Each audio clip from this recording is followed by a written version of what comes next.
Good afternoon, everybody. I hope you're all safe and well.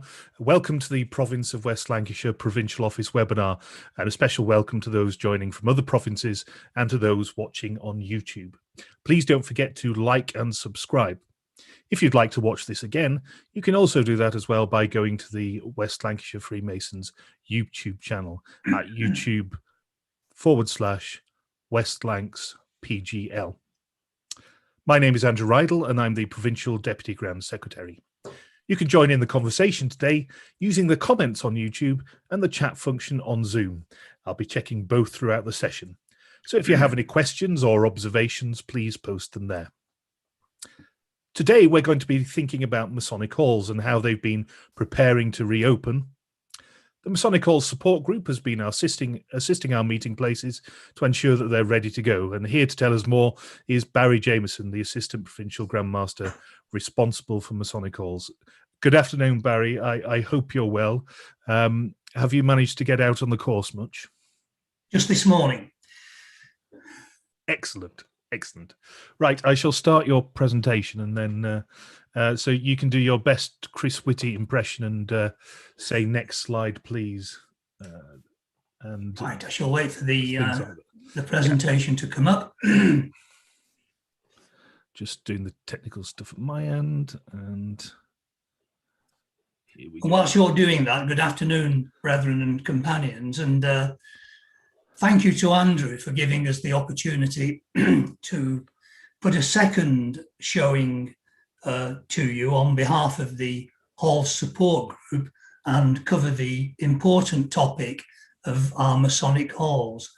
I notice we've got something like 149 people on the presentation. It must be a combination of a wet afternoon and nothing on television. However, if we could just go to the first slide, please, Andrew.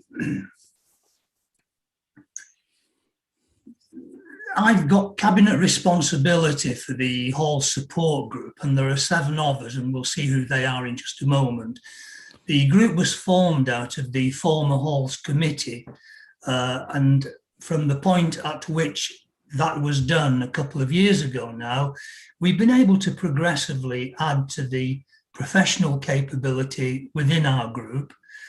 And that, of course, has then helped us to shift our dynamic from passive to active. So rather than waiting for halls to come to us with the problem or seeking guidance or help, certainly during the current pandemic, it's enabled us to open up, contact the halls, and at times take a lead on 1 or 2 points that needed to be done really from the centre rather than be done in a fragmented way.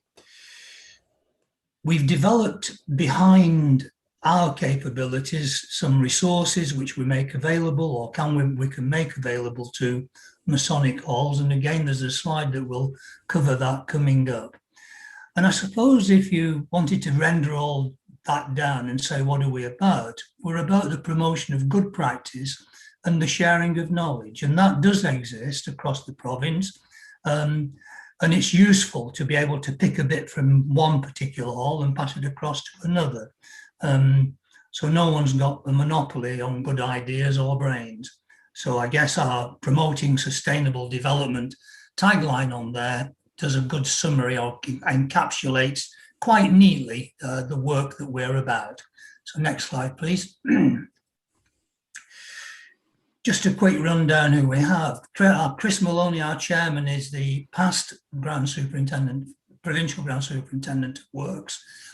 And Paul Heathcote, if I drop down there, is our current Provincial Grand Superintendent of Works. So we now in West Lancs are working in a not dissimilar way to the guidelines that have come out of United Grand Lodge, that our Superintendent of Works in the province is a member of our Hall Support Group, and we feel that the person who's appointed really needs to be able to add value to this particular forum and probably ought to serve more than 1 year. UGLE's advice is 3 to 5 years, and we need to figure out whether something around that or something less than that is appropriate in this province.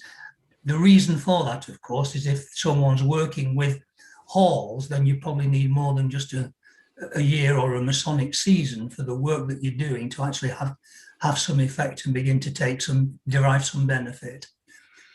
John Hutton and Terry McGill also are involved in Masonic Halls, are Chris Maloney and Paul Heathcote. Jim Fallow has got a background in what's euphemistically known as the wet trade, and we can only envy him that. Our secretary is Phil Craig, and my background is in business. So a team with a broad-based set of capabilities and skill sets. So if we could move on. You missed out Dave Edwards. Oh, he'll never forgive me for that. David's a solicitor, and he's head of compliance in his law firm. And David's joined us. He's probably the most recent addition to this team, and he's certainly made his presence felt. So it's remiss of me to miss him out, because he's certainly punched his weight since he arrived. Thank you for picking that up. It saved an uncomfortable email exchange after this meeting. If we look at our capabilities and resources, they're under 3 headings there, so we can cover legal and operational matters, and the sorts of things we can cover under that are listed. So we, for instance, could provide a blank but draft memorandum and articles of association that a hall could populate with its own details. So rather than starting with a blank piece of paper and scratching your head and wondering what to do, we could provide you with a document that would guide you through that. Same with trust deed, and we could work on the constitution. We can cover duties of a director or a trustee. Similarly, on the financial and IT side, and this is an area where we find a degree of interest from halls where they're seeking help and advice. So budget construction, operating statements, and we have blank cash flow and budget statements that people can use, and the very important aspect of cash flow management. So we can provide help and assistance in all of those areas. And I would have remembered that I'd missed David when I come on to this section, because the final bit that we've got in here is compliance. And there's an absolute catalogue of items that we would collect together or could collect together underneath there, again, which we could add value to whatever Masonic Hall we're working with. We could add value to their processes from within our Hall Support Group. Thank you. So next slide up.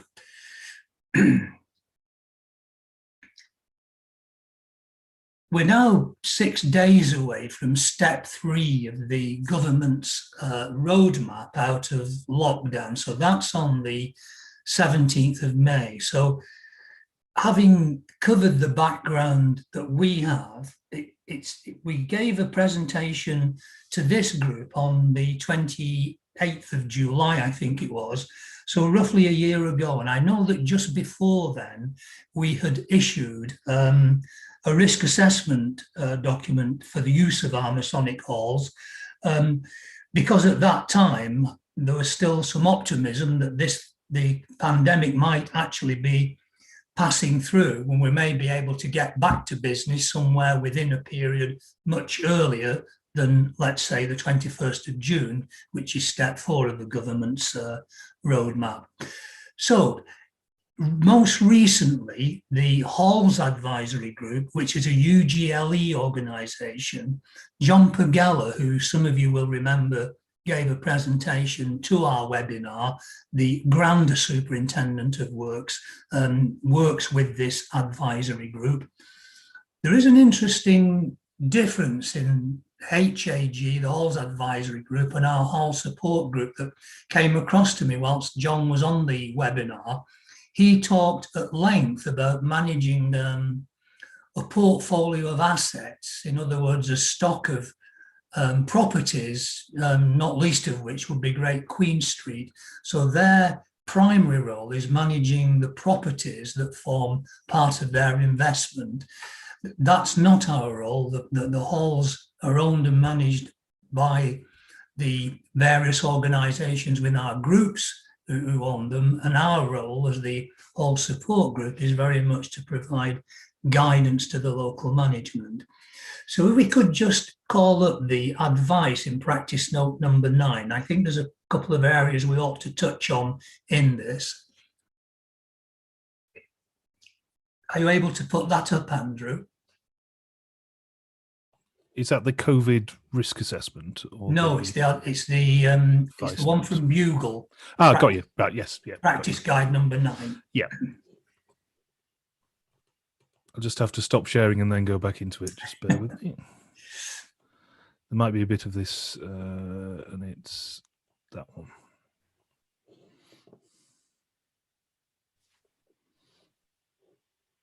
That's it. If we could just scroll down on that a little bit more.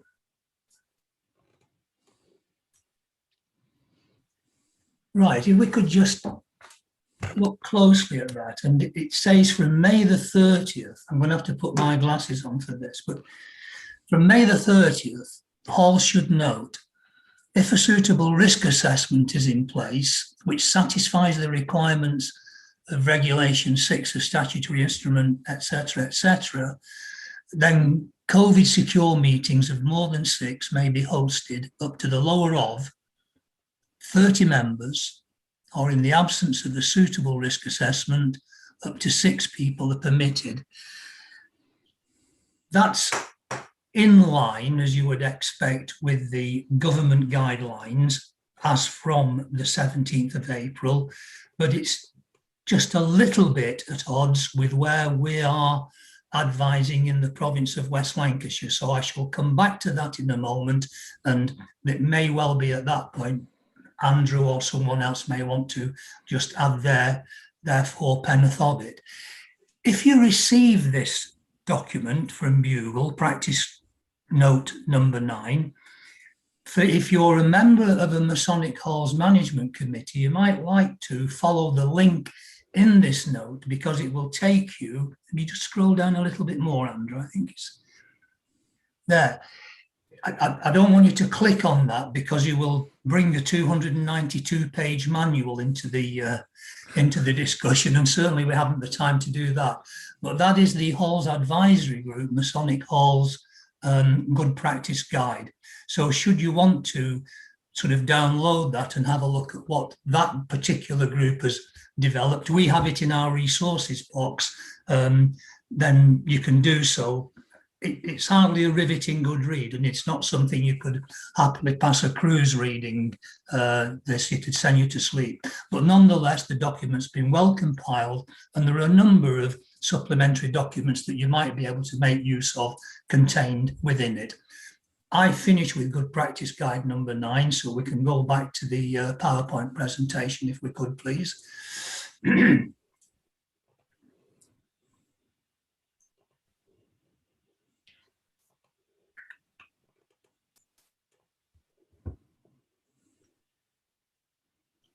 Good. So underneath the first asterisk, which says advice in practice note number 9, we've just seen that gives perhaps a more extensive permission, if you like, than the one that we're holding to within our own province. So really, we would ask, if you need to hold a Masonic meeting prior to the 21st of June, then really you should obtain your clearance from the Provincial Office. And there can be many reasons for that. Firstly, a large group of people going in and out of a Masonic hall when restrictions are still applying may not sit well. If we're fortunate to have individuals who are waiting to come into Freemasonry, they're being held in what we can describe as a waiting room, almost a virtual holding pen. But it doesn't seem right to me particularly that if we were to bring someone in for their initiation, that it was done in a room with just 6 people. It would seem somewhat contrived, because it needs to be you want it to be a landmark event for the individual and something that will stay with them for a long time to come. And of course, we want to be sure that when we do go back to business, then our halls are providing a safe and secure environment, and some of the actions that we will describe shortly will help to bring that about. Andrew's going to do a presentation next week for the scribees and secretaries particularly, which will cover items which I noticed yesterday on the first rising note that came out, and there was a frequently asked questions section which was relating to the rules and regs side of it for Masonic meetings. So I think that's definitely not my area of expertise, so I shall step gently away from that. And if people have got questions on it later on, then I'm sure there are people better qualified than me to answer them, and I'll stick with the halls. So could we just call up now the risk assessment document, please? Yep.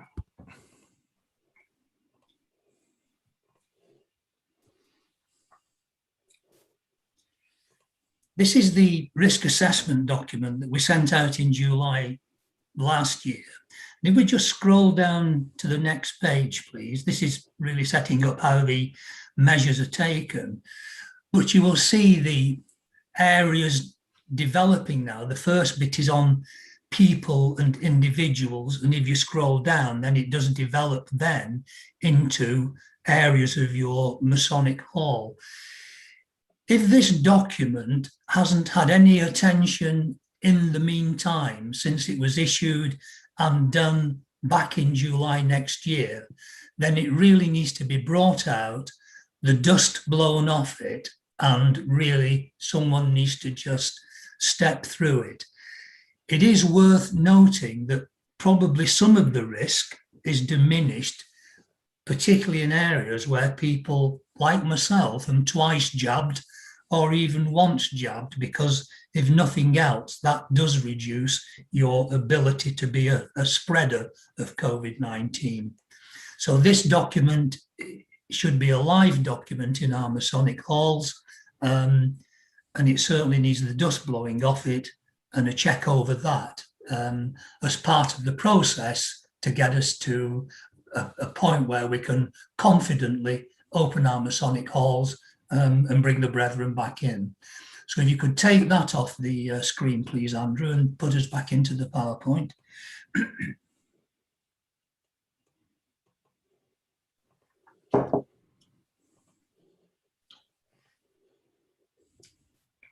Yes, and the third, where the three asterisks are, a member of the Lee group, Dr. David Case, produced this buildings functionality checklist for their own use in Lee,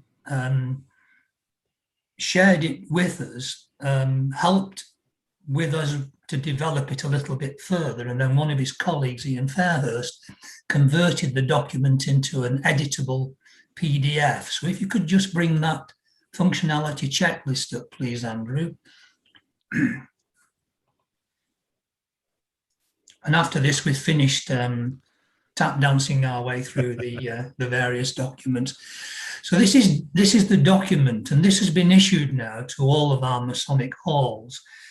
And if we can just drop down there. Section A is life safety systems, and there's a section A, B, C, D, and E, and I think E is emergency. And this provides a really useful tool for a Masonic hall to do almost a quick check over, although if you then don't satisfy the requirements, your requirements under the mandatory section, which we can see fire alarm system, for instance, is one such, then you would have to go back and take whatever remedial action is required. But between the risk assessment and the functionality checklist, the hall really should have the essential tools that it needs to make sure that its hall is back in shape as a safe environment, capable of providing security to the members when we all turn up and go back to them. So we can just scroll down for the sake of completeness to see this. So this is all section A. I just noticed signage go through there. Ian Fairhurst also very kindly produced COVID-19 signs, and for members who wanted them, we put them in touch with him and he provided those. So down to B now, if we can. B covers building services, and I guess we can just run through those. That's fine.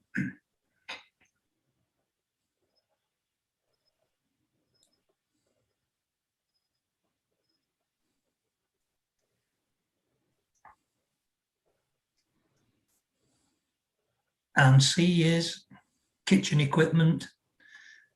I'm pretty sure D is the bar, so that's the most important bit. And then E is the general section on insurance and other related items, first aid equipment and so on. So you can see that this is quite a comprehensive document. And if a hall was to work its way through that, then really there ought to be some high degree of confidence that the hall now is ready for use. That's fine, Andrew, thank you. We'll go back to the PowerPoint now.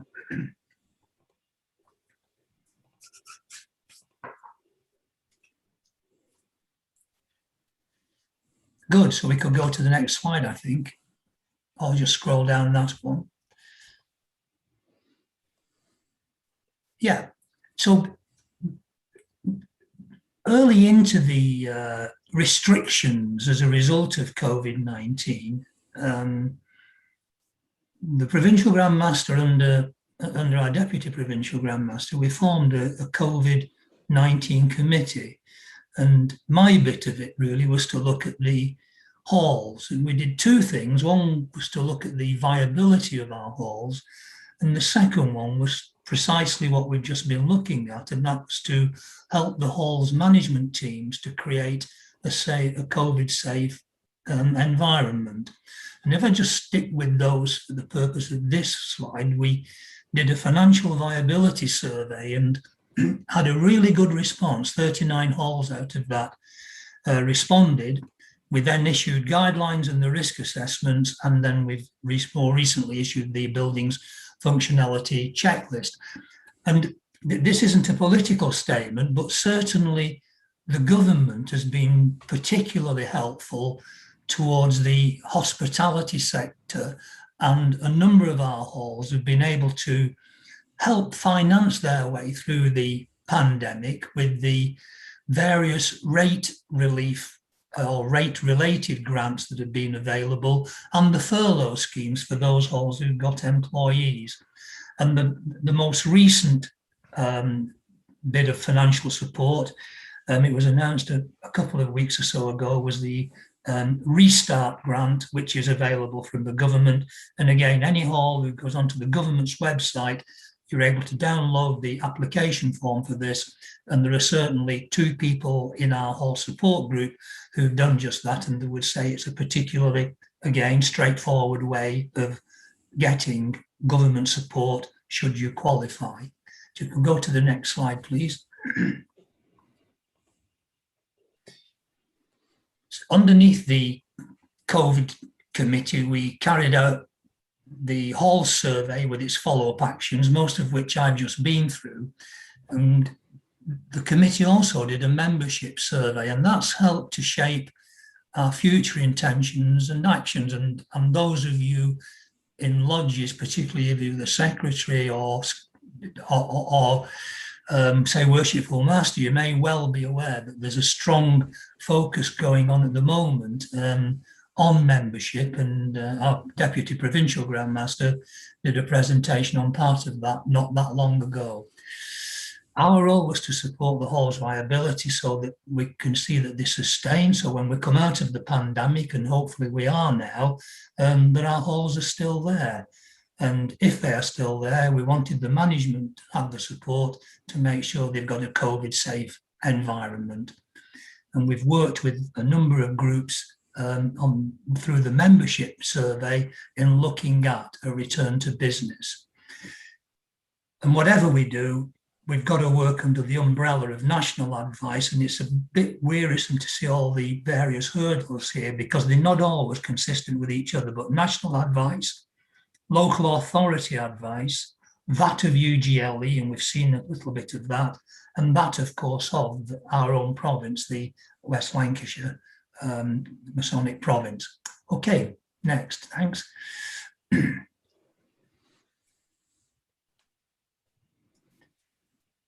summary. The risk assessment, they should be up to date.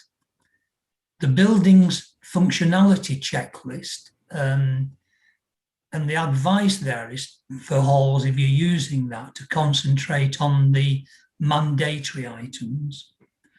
Be aware of the government restart grant, because that's the latest in a series of items of financial support provided to Masonic halls.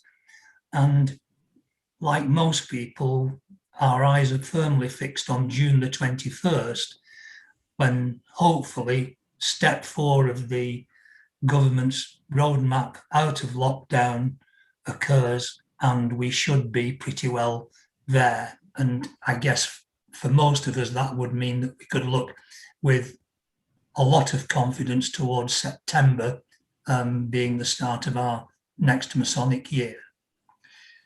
Just in passing, the halls, most of them are participating in a National Health Service and Frontline Workers Flag Day. That's on Monday the 5th of July. If you're a member of a hall that's doing that and you haven't yet registered your participation, we'd ask you to do so. The halls who are involved know where this is, but we want to see our West Lancashire presence reflected in the list of participants there. I'm pleased to say that this year now we can get back to run our hall seminar for the member management teams of our Masonic halls, and that will be held at Preston Masonic Hall on Monday, the 18th of October. And a couple of things. Colin Goodwin of the Blackpool group contacted me to say that they'd used a company that had a disinfecting capability, and he's given me the contact details. They used a defogging machine, and I think the whole of their hall was done, let me just see here, for £500. And I noticed in the gallery, before we started up, that Roy Hennage is part of this webinar, and Roy also offered a disinfecting and sanitizing service, and that was using a product called Bacoban. So if anybody on this webinar is in a hall where you'd like further details on either of those, then you can get back to me via Andrew. And I'm fine. If there are any questions, we'd be happy to take them. Thank you. Thank you, Barry. There are a couple of questions which I'll bring, just ask that have come in. If you do have a question, please either raise your hand. You can do that electronically, or wave at the screen, and I'll be scrolling through to see who is doing that. But it's useful if you can find the raise your hand function electronically. You'll find that on the bottom of your taskbar, and it says in reactions there is an option to raise hand there, so you can do that there. There's a question from Dave Thomas, who's asking about lodges which don't meet in Masonic halls. Do you have any advice for them in terms of what they should be doing to check that the venues where they are meeting have done similar due diligence to what has been suggested? Yes, if they don't meet in a Masonic hall, which would be, say, typical of a hall run by its own management, and they may be meeting in a hall that's owned and run by someone else, the least that they should be able to satisfy themselves on is that someone's done a risk assessment, and providing that's been done and properly done, then they should be fairly confident that they could go and meet there. I have one within my group, and I know that meeting place has used our risk assessment to risk assess a bowling club, for instance, because that's what it is. But no, as long as there's the risk assessment is really what the owners of the building must do. I'm aware of a couple of almost single-use halls, and they've kindly come back to us and said, well, under these circumstances, we probably won't open this particular hall until September, but when they do, they will need to go through some form of check and checklist to make sure that it satisfies the requirement to put together a COVID-safe environment. I suppose on that, it's related to another comment from Brian Kendrick. There's no harm in a lodge kind of working through a checklist themselves of going, we've got this from the premises, this from the premises. We're going to suggest this and this and this to our members as they come back. And that will, presumably, there's no harm in doing that. Yes, I saw Brian's question, and I think it was that, is it necessary for a lodge to do a risk assessment? Yes. And if you feel you should, then it only adds value to the process. It doesn't detract from it. Sure. Roy Henage has got a question or a point. Roy. Yes, Barry, you mentioned me being here on the webinar, but I don't know anything about this COVID equipment you were talking about. Oh, the sanitizer, and that's news to me, Barry. Surprise. Have I got Barry? I don't know where you've got that from, honestly. From an email. I've got an email from you, I'm sure. You haven't? Oh, John Murphy said it's Roy Heaney.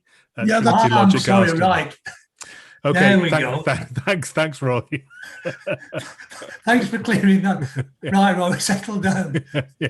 You were almost inundated with requests then. You'd have been in really good shape. Yeah. Kevin Foyton. Yeah, good afternoon, Barry. Good afternoon, everybody. Afternoon.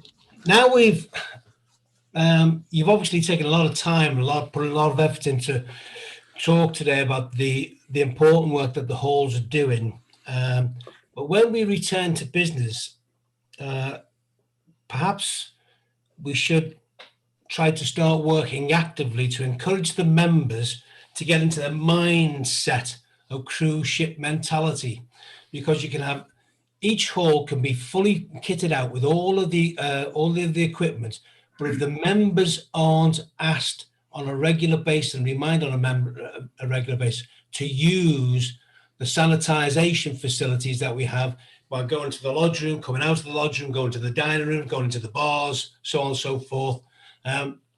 We're not gonna keep, I'm not just talking about the COVID virus, but any virus down, because come September, I know it's a long way away, but very, very quickly, the winter flu viruses start to take effect in early October and onwards through to February. And that's when most of the brethren are going down with their horrible colds and snots and snoozes and what have you. And we should get into that mindset now to make sure that the sanitization is carried on throughout the winter months, not just for COVID, but for everything else.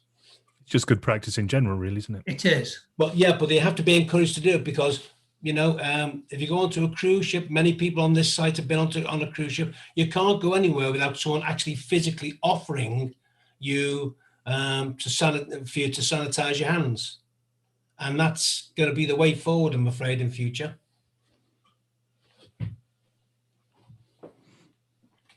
Yes. And perhaps that's something that a lodge can look at including in kind of their practice. I mean, one of the objects of today is to start to give people the confidence to be able to return, that the halls are doing this.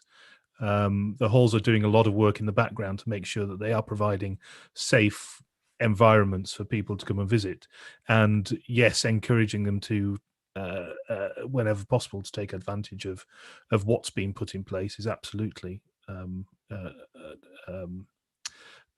appropriate.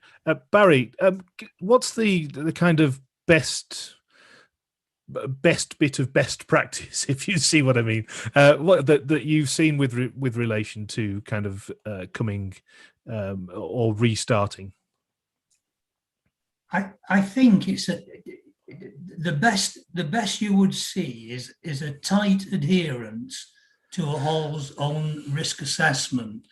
So in the period when we had a brief interlude where we could go into a hall, it would be temperature check on arrival, sanitizing equipment at the entrance to the place, 2 meter spacing markers on the floor, the signage around. So it's kind of, there's no single item that would do it. But if you bring all this together, then it immediately comes across that whoever's running that hall is doing all that is reasonably possible as a hall management to provide a safe environment.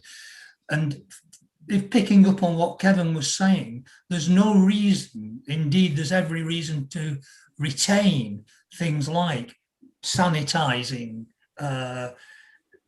distancing, if that actually is still a requirement when we, under the government's regs when we get there. I would hope that we don't need to mask up, because people by then will be vaccinated to an extent that perhaps the scope for spreading has been reduced considerably. If not, it may not be eliminated, but it would have been reduced. But hand sanitizing is probably a fundamental that should now not go away. That should never come out of any public place. That, to me, I think probably that single step of people, cleanliness within, your hands clean, that really works well. It seems that that going into the new season, with what we are promised on the 21st of June in terms of what is going to be relaxed, including perhaps social distancing and not having to wear masks and things like that, it seems that there's going to be a divergence between what you have to do and what is good practice and what people may feel more comfortable in doing. And that's going to be really something that lodges and chapters and Masonic halls have to decide for themselves, really, doesn't it? Yes, I think right now I hear of people compiling their hugging lists. Most of the people I've got on mine have asked me, have declined the opportunity, but it's overarched by the statement, use your common sense. Now, it may seem trite, that, but there is an aspect that there's nothing particularly magical about June the 21st. Sure, somewhere approaching 40 million people will have been vaccinated. Sure, somewhere approaching 15 million people will have been vaccinated twice. But it doesn't mean, in the vernacular, that all bets are off, and people still need to maintain a degree of common sense. So in our halls, I come back that hand sanitization probably is kind of the biggest single overriding aspect that I would want to see left behind, even when this thing has passed through. Yeah, absolutely. In terms of Masonic halls and meeting places, it really is. I mean, I assume and I hope it's the case that all the Masonic halls and meeting places are going through and using the resources, or at least something similar to the resources, having developed their own.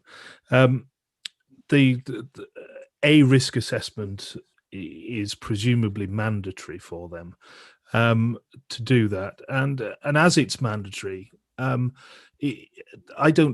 is there a reason why they can't share that with the lodges and chapters? No reason at all. And presumably that's positively encouraged as well, just so that again, it's about that confidence, ensuing confidence in the membership that that these actions have been taken and done. And I'm just extending that now to, for example, fellowship groups who may meet at Masonic meeting places, or that they should also be aware of the risk assessments and practice the same kind of good the good practice that has been developed. The venue would normally set the regime, Andrew, and then whoever comes in would have to follow that and stick with it. Yeah, absolutely. Just thinking about, I'm just reading some of the comments. Rory Green's made a comment about masks and I think that will very much depend on kind of what the advice is at the time. And I think that where we are with, like I say, where we are with the masks will very much it depends where we are at the time. Likewise, social distancing. Now, social distancing obviously has a degree of an impact upon the ceremonies as well. And for those that have managed to plough through some of the guidance notes that were issued yesterday, will have seen that social distancing and the relationship to the ceremonies was included on that. And I think that one of the things that we'll be talking about next week is the making contingency plans should there still be some adjustments needed for ceremonies, and obviously what that will involve with that. So there are some bits and pieces yet to come, I think, is the key. Are you aware of anything kind of on the horizon that may be coming out in that halls will be able to do, or extra kind of funding that may be available to halls to make sure they are ready for the forthcoming season? No, the last tranche of government money was the Restart grant, and that probably, well, it's hard to say. That I was about to say that probably will be the last tranche of money that they will put into this, because it's been a fairly costly exercise for them. But that would presuppose that we do come out of it. Heaven forbid, but if we did not, then the government would have to go back and put their thinking caps on. But I'm certainly not aware of anything nationally or through the local authority, which is generally where the rates relief benefits have been gained. I'm not aware of any other items or any other funding that's on the horizon that would help that. There's a constant rumbling about extending the furlough scheme, and that certainly served some of our halls well. But even that now, one can see that coming to an end. Otherwise, it's inconsistent with the June the 21st and the restrictions being released, because once you've released the restrictions, ostensibly you're saying, well, we're back to normal now. Absolutely. I think this probably isn't a question for you, Barry, but I'll float it up for a bit of discussion. Roy Henage has just mentioned about what about the wearing of gloves. My particular point on this is it's easier to keep your hands clean than it is to keep a pair of cotton gloves clean. However, obviously, I've just seen the comment from Phil Preston in the chat saying that clean provincial gloves are available from the provincial shop. Never miss an opportunity. Absolutely.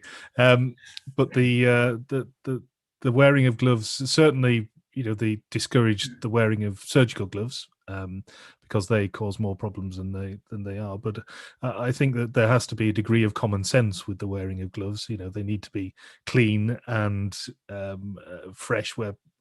And if you've been coughing and sneezing into your gloves, obviously, probably best that you make sure they're clean.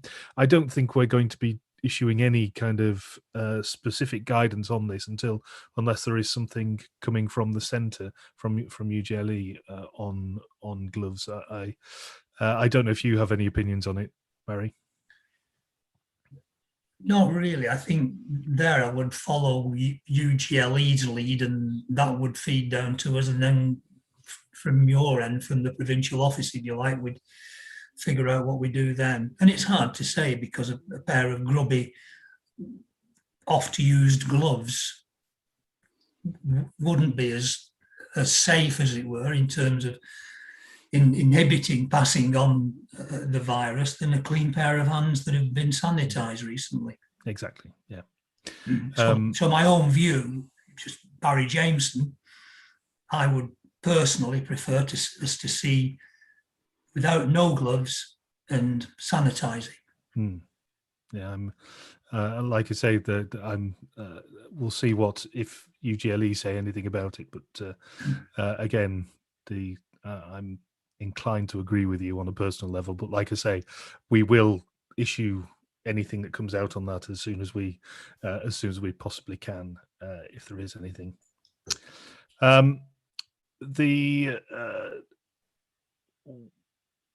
I think that it's clear that the whole support group has done an awful lot of work, and it hasn't been the easiest of periods for you to kind of be starting the new venture, so to speak, and changing from the kind of more passive to a much more active role in working with the Masonic Halls. So I think that the work that you and the Halls team, the sport team has done has been absolutely fantastic, and it's. I think the session today will have given a lot of the brethren reassurance that when they walk into the Masonic Hall, they know what should have been completed and will be able to see that. And should give them much more confidence that they're walking into a venue which is safe and conducive to a happy working environment without them having to worry too much. I agree. And in many respects, we'd like to see some of this now behind us, because we're keen and eager where we can and where we need it to engage with halls on their business models and begin to look at that aspect of our Masonic halls, which I've got to say is a much more uplifting and engaging topic than the work we've been doing to try to keep our halls safe through the management groups. I would say in our dealings with the Masonic halls over this past year, though, it's clear that there's a high degree of professional capability in our halls, and that's quite reassuring. It doesn't remove, I don't think, the need for some help and support from our group, and that's not self-preservation behind that, but there's probably still that. But it has been interesting to see the capability and competence that's generally in place across our province in our Masonic halls, and it's been a pleasure to work with people. So. Yeah, thank you.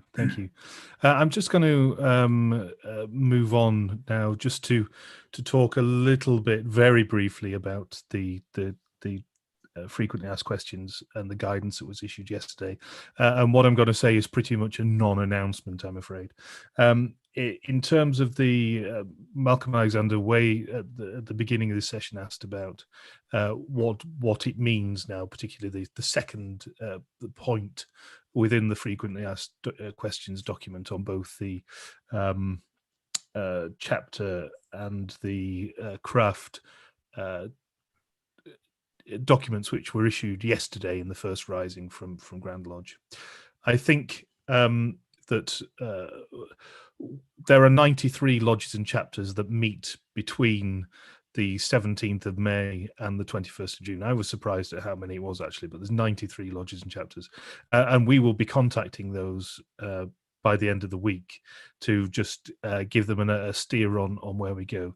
The intention certainly is very much the case that we would prefer lodges and chapters not to meet, and certainly not conducting ceremonies, as Barry alluded to. The experience that we want to give is as close to the normal experience as we possibly can, and clearly after the 21st of June it's going to be much more easy to do that. But the Provincial Grand Master still has expressed the wish that the ceremonies don't take place. Obviously certain meetings can take place, but we still ask that though you check with the Provincial Office before that. But I would stress that we will be contacting the 93 lodges and chapters that are affected by this, and we'll be doing that over the next couple of days, certainly in good time. So you don't need to worry about me not saying anything now. We will tell you over the next couple of days what the score is on that. We're just waiting for a couple of clarification points from London. So with that, just talking about next week, there's a couple of things that I'm going to go over next week, and it's a session with me again. Unfortunately, there's no interesting speakers. But what I'm going to go over is the self-assessment questionnaire, which we've been asking secretaries and scribes to do with regards to the Hermes project, and that coming up. So I'm going to go over some of the kind of key findings from that, and I think it's only fair that feedback is given. And we can look, and I'll give you an update on where we are with Hermes. The second thing I'm going to do is look at kind of restart and work through the frequently asked questions document, where it differs from, or where it is in addition to what I was talking about on the session a few weeks ago. There isn't much that's different, but where there are extra points in there, there's nothing that's different that's changed from what I said. But where there are extra points in there which I didn't cover, I will go over those. So that's what we'll be looking at then. There'll also be a bit of time left in that for me to go over a few basics. Actually, obviously, it's been 18 months since we last met, or essentially 18 months since we last met, and as such, I want to just go over a couple of bits and pieces in terms of what how to's and what to do's, and that will be suitable for everybody within the lodge, so they can kind of see what the secretary's role entails in terms of going into the new season and all that planning. So there's kind of three things going to be covered, all three of which are relatively small and short, but will form into quite an interesting and engaging session, he says, hopefully. The following week, I can promise you a very engaging and interesting session because we have Mark Smith coming, who's the military expert from the Antiques Roadshow.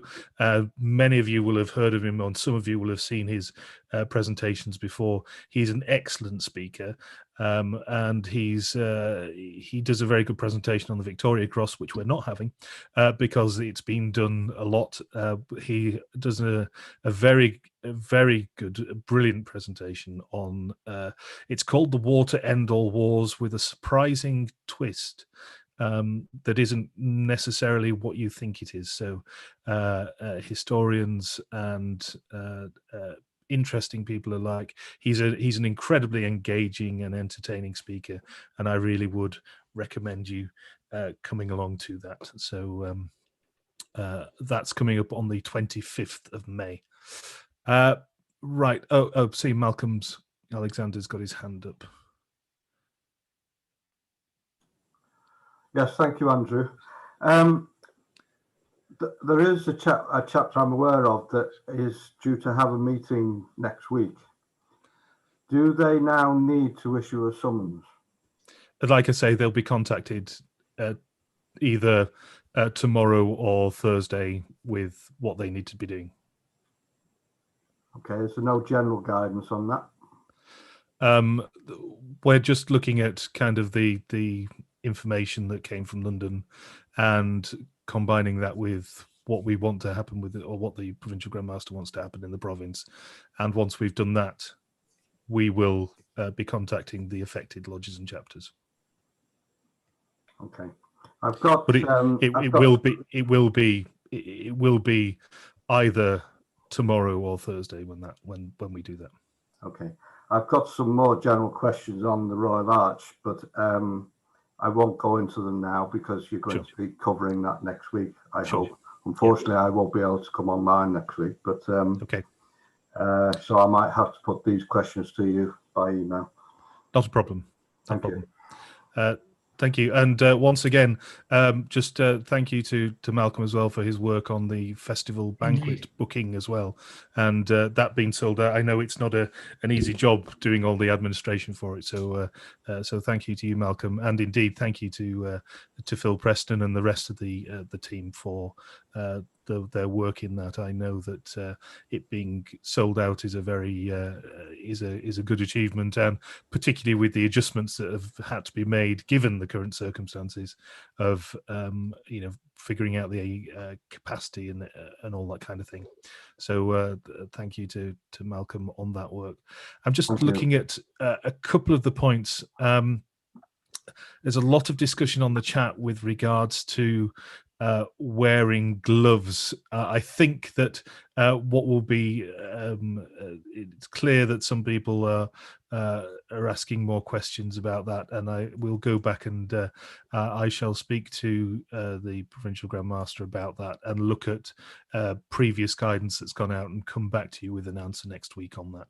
So we'll address that over the course of the week and look at that next week as well. So I'm going to brush that off for now, but I will address it next week, I promise. So in terms of today, I will hang around for a little bit. Going to say goodbye to YouTube now. So goodbye to everybody that's been watching on YouTube. And like I say, if you